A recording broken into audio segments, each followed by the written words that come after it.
I found this nice page that describes what procurement and sourcing systems are all about.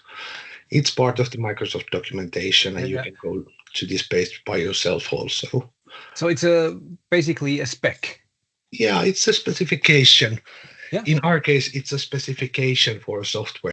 As we are here to show some of the stuff that our AI assistant can do, I thought that this would be a nice place to start demoing. So if we said that we are able to produce fully working systems out of definitions like this one, how would it look like if we tried and actually done that?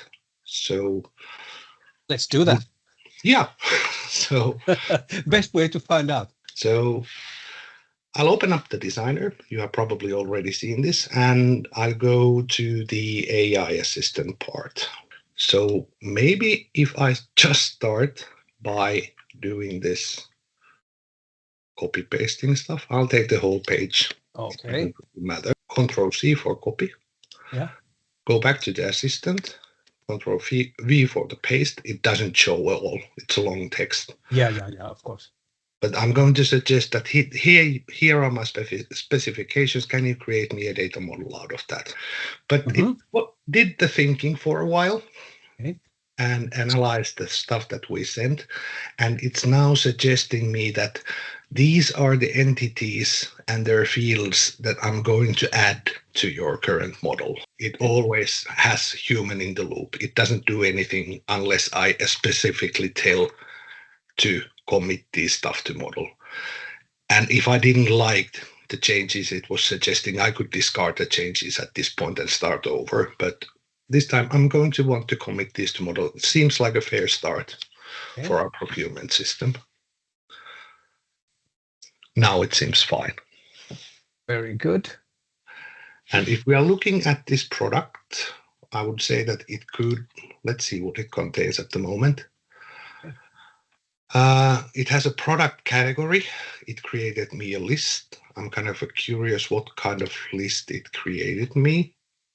Okay, it added some typical values to the list that these product can be computers, electronics, office supplies. Yeah.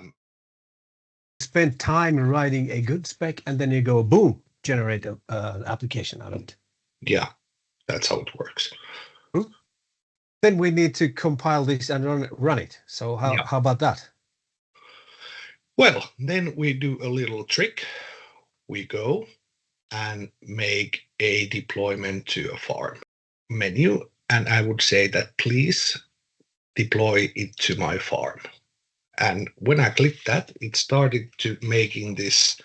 First, it creates the source codes, then it compiles and builds them. And when that is finished, it takes everything of those and puts them to Azure and runs it and sends you an email that, okay, here is your application, please log in.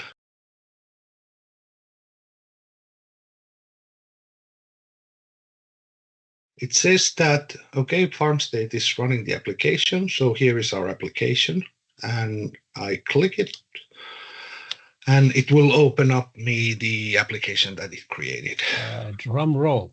Drum roll. What happened on the background? As we said, it compiled and did all the stuff. And the final step was that it deploys it to Azure so you can log in and try and test it. And here I can start typing info about our vendor. So this is my parts supplier. This is the company. And there are no other vendor fields name in this case. I'm saying this is the vendor and every vendor had a catalog what process goes over. And just to show you this is 5 fields, so I can go and rack here a file like that. So let's see how it works. This seems to be so adds here, and basically now my vendor record is ready. I'm going to save at this point. Let's add a product next. So I'll go to the product entity and say that I would like to add a new product.